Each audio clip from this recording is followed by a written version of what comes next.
It's Matt Santicapital from the Santa Cells Houses team, and this is I guess it's not a money market update. What it is the London and St. Thomas July 2023 real estate wrap up.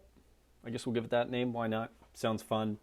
And if you're just tuning in at the start of this, I guess you understand what this is about. It's basically about where does real estate sit in the city of London as of the end of July 2023. So I'm going to jump into the numbers, and then I'm just going to kind of, I guess, give a bit of input on where I think things are going to go, moving forward for, call it like the next 3 to 6 months, and then potentially 12 to 18 months from now.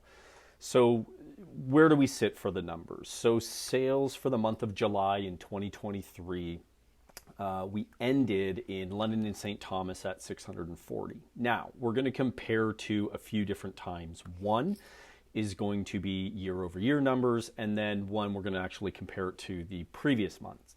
So in versus July 2022, so year over year, that actually represents a 19.6% increase.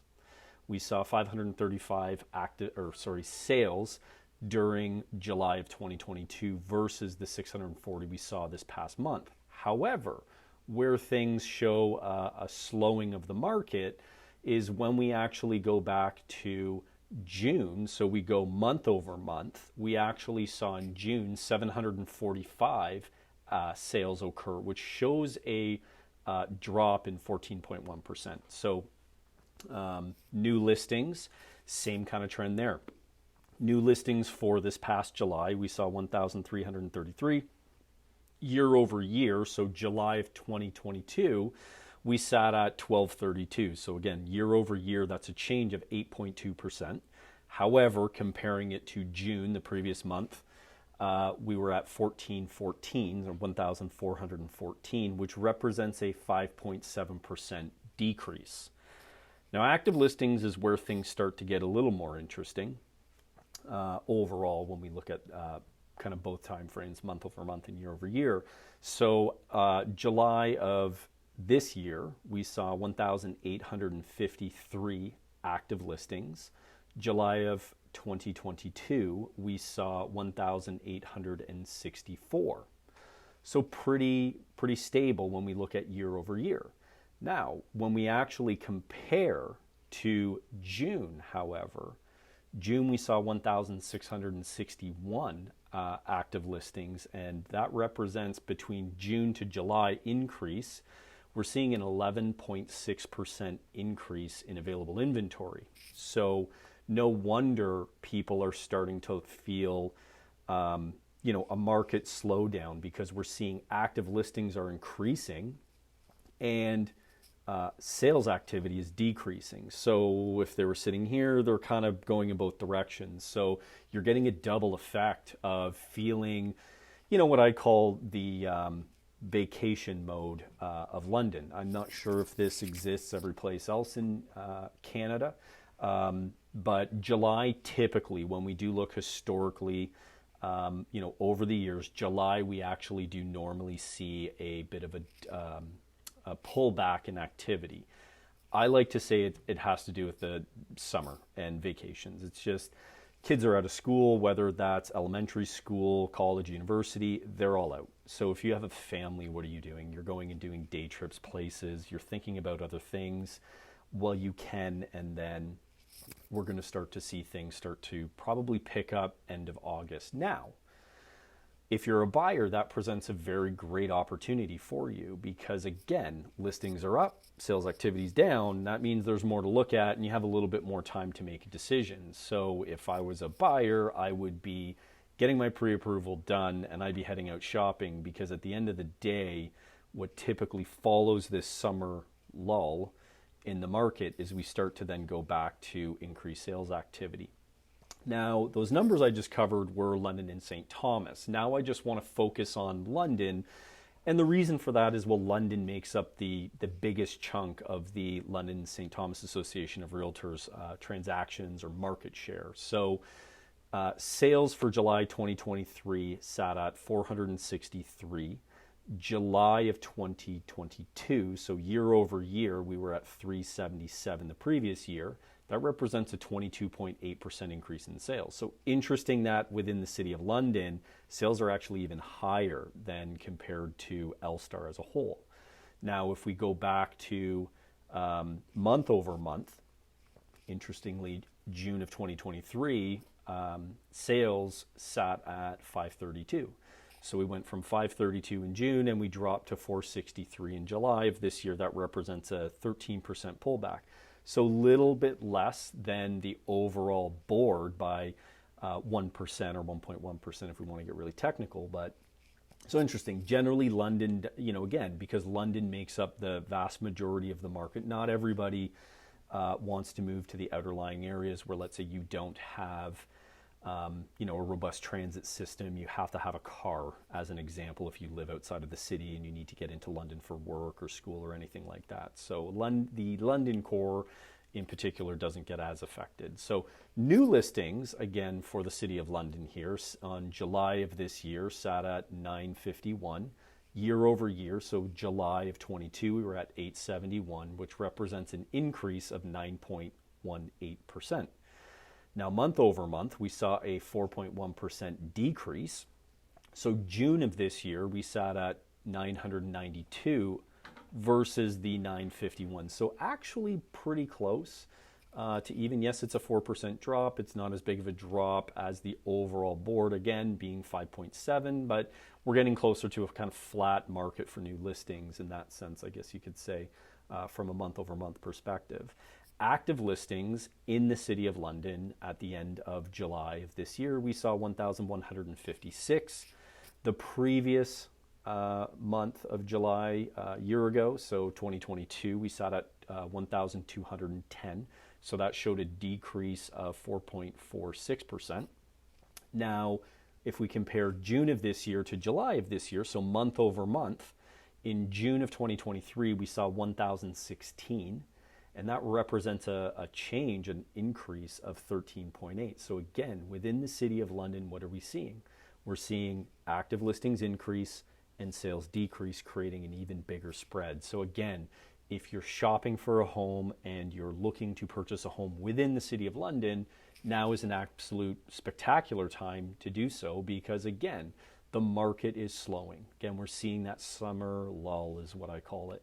Now, what's going on with average home prices? I just want to touch on that. So our overall board, so London St. Thomas, median home prices right now are sitting at $621,000, while the average home price sits at $668,821.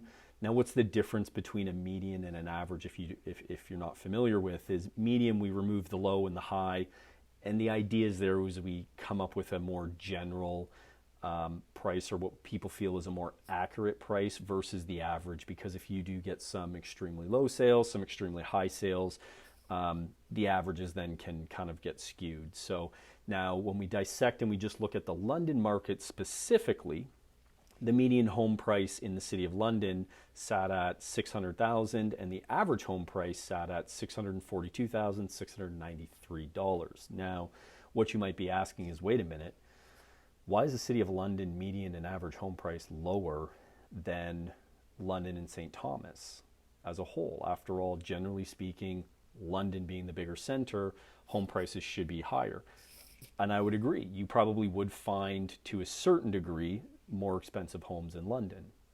There's probably more million to $1.5 million homes in the City of London than the surrounding area. However, what you are probably not seeing in the numbers is when people start spending more and more money on houses, they're looking for more space. And generally speaking, you're finding that in the surrounding areas like a Dorchester, a Thorndale, an Exeter, a Kilworth Kamoka, a Mount Bridges as well. You're seeing these larger parcels of land, and by that I'm not necessarily saying acreage, but you're seeing half-acre to 3/4 of an acre lots outside the city with larger family homes, hot tubs, pools, all those types of things. And we have seen over the past 4 years, call it, this big push to actually move to that more luxury and enjoyment style home is what I like to call it. And so that's just with the way the world went during COVID, is a lot of people are kind of rethinking how they do things, and they want to be able to spend more time at home, and that's by having a pool or a hot tub or entertaining more with family and friends. So that's one of the things that we're seeing there. So now I get asked this a lot right now, and they say, well, where's real estate going? And because there's a few things that I think have confused people over the past 2 years. I mean, we have never seen historically interest rates increase at the pace that they have, and that's due to inflation. Now, the hard part with that is, and some people might not like this comment, a good portion of the inflation that we're still seeing is due to the COVID measures that were put into place. So plain and simple, we screwed up the supply chain. So that's just it. And it takes a while for supply chains to get sorted out. The other thing that's creating inflation is, there is a war going on between Russia and Ukraine. And typically speaking, whenever there is a war, you do see inflation. And the reason for that is because commodity prices generally bounce around and increase. So food prices have gone up due to the conflict. You've also seen energy prices have increased due to the conflict. We in Canada maybe don't get as affected by those because we grow a lot of food and we do have a lot of energy. However, we still are being affected by it. So it's a fascinating one to see what's going on. Now and again, interest rates keep going up, but housing prices don't keep falling. Housing prices have actually corrected, and we've continued to move upwards. And why is that? Well, as Canadians in particular, one of the things that we are known to do is always pay for our homes. We don't walk away from houses the way you see in other countries. People will give up cars and trips and different things like that, but we won't give up our homes. So the reality as well with that is that, and there'll be a link in the description here about this, is TD actually just released some commentary on this. Over the past 12 months, Canada's population has grown by 1.2%. Sorry, not 1.2, 1.2 million people, which is crazy when you see it on a chart. It is, we basically bounce along, COVID hits, we dip, and then boom. We've never seen numbers like this. And the reality is human beings live in houses for the most part, right? So if you're coming to Canada, not everybody, let's say, has millions of dollars of cash to buy a house. But let's be honest, a lot of the immigrants that are coming to Canada, they do have the means to buy a house. And maybe it's not necessarily one family buying the house. It could be 2 or 3 families buying a house and moving in together. I think that's one of the things that we forget about as Canadians, is that immigrants are very A-okay having, 2 or 3 families living in the same house for 5 to 10 years, just because they're coming to one of the greatest countries in the world, full of opportunity. We're a safe nation. So, the reality is that is driving housing demand. Now, what is maybe going to get a little concerning over the next 12 to 18 months here is that the intentions of the federal government to increase immigration is there. And so we have a problem with housing supply. Building permits are actually down significantly. I've heard numbers like 70%, and yet immigration, or the number of people coming into our country, is at a record high. And well, that causes a housing shortage. And I'm going to be honest with you, we've actually been in a housing shortage for a decade. We never seem to get it figured out on how to get more building done. And the reason for that is the cost to build in Canada, when you look at the developed world, we're the highest. There was a recent report that came out that showed upwards of 30 to 31% of the cost of a new build home goes to tax. So let's say if a detached home, average home price for a brand new detached home in Canada is $1 million, that's $310,000 that goes to just forms of tax. Now, the reality is, obviously we have to pay taxes. We want roads, we want schools, and we want good education. But, there's a lot of global bodies that are now starting to say that Canada is a bit excessive on the way our taxation works. Think about it. How many more homes would be built, even at the current interest rates of, over 5% for five-year fixed, if that what is now an average detached home being $1 million, let's say for a new build, if that all of a sudden dropped to 700, most people will say, oh, it won't change a lot. It actually will change drastically. You would probably see new construction double, if not triple. And I'm not saying you drop it by 31%, but maybe we do need to actually look at some of these adjustments, because the reality of what is going to happen is the supply of houses in Canada is dwindling now, and demand is not going away. Demand is increasing, and it's not just increasing from immigrants, it is increasing from Canadians. We're seeing a delay in household creation because of it, and again, that then fuels the need to bring in more immigrants. Now, my father's an immigrant, so I don't have anything against immigrants on this, but you can't solve all of our problems with just letting everybody into our country when we don't have enough homes for them to live in. After all, I mean, we're all people. So I do think this is going to create this problem right now is going to create a political nightmare. And I think you're starting to see that. We saw it in the past couple weeks where you're starting to essentially get every political party is starting to actually point the finger at, not necessarily even I would say the Liberal Party, but it's more Justin Trudeau is going to be the scapegoat on this. Interest rates are really starting to pinch the average Canadian. I know that CFIB, for instance, has released a report that even says the CEBA loans are due at the end of this year, and if they're due, that it's going to close 250,000 small businesses. That represents about 19% of small businesses. So maybe we've moved a little too fast on interest rates.